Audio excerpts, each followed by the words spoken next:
Welcome to Lesson 11. Today I'm going to go over our next writing assignment, which is writing a personal narrative.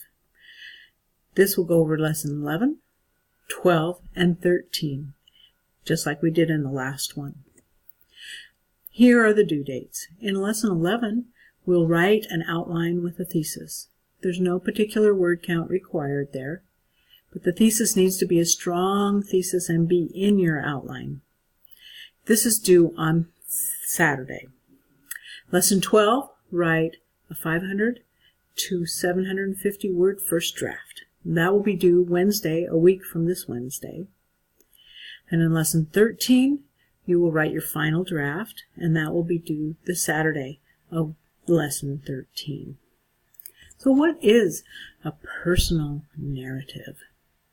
A personal narrative is like a story where you write about a true event in your life, but in a personal narrative, that leads you to learn a lesson.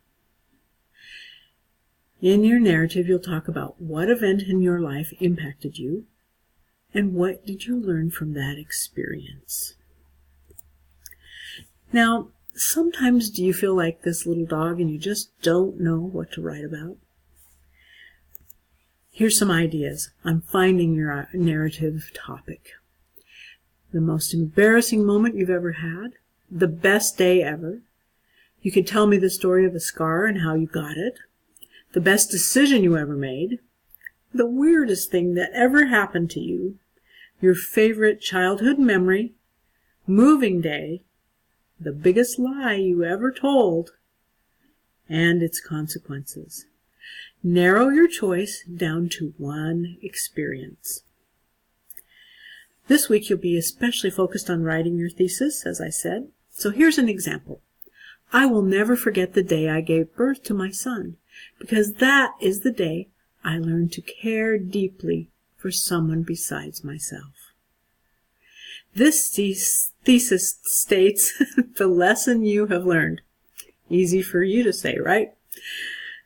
So you want to make sure in your thesis statement that you have the topic and the lesson. Here's some more examples of strong thesis statements. The first day I began college was when I realized that I could do anything. Through losing my car keys, I learned that my family will always come to my rescue.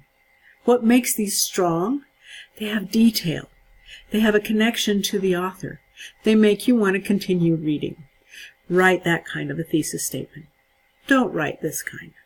These are poor, weak thesis statements. It's important to read directions. Friends will never lead you. I have no clue who's talking about this. You need to add your personality to your paper.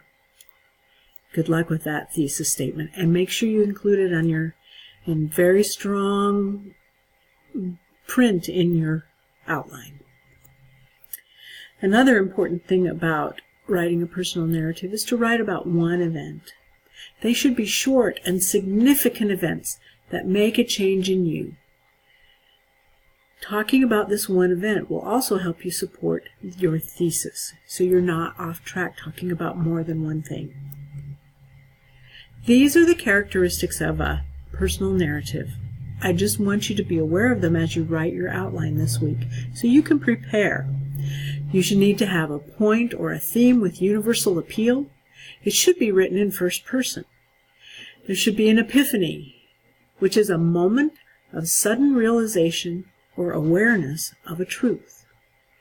There should be some suspense. When you read the essay, Shooting an Elephant, you don't know if he's really going to shoot it or not. Like that, leave some suspense in your experience so that we'll wonder and we'll keep wanting to read.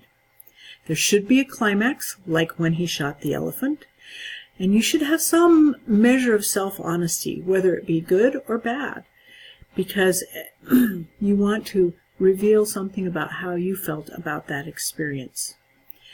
Lots of description. When you read the description of the elephant eating the grass, you know exactly what's happening. Your mind creates a picture. Do that for your audience. Create pictures. Now, this essay we get to develop characters. Your character and the other main characters in your story. Make your character feel real. And just a suggestion, chronological organization is really important so that we can follow your story. I hope you have a wonderful week writing your outline, thinking about your life and the lessons you've learned, and know that my prayers are with you, and I'll talk to you later. Bye-bye.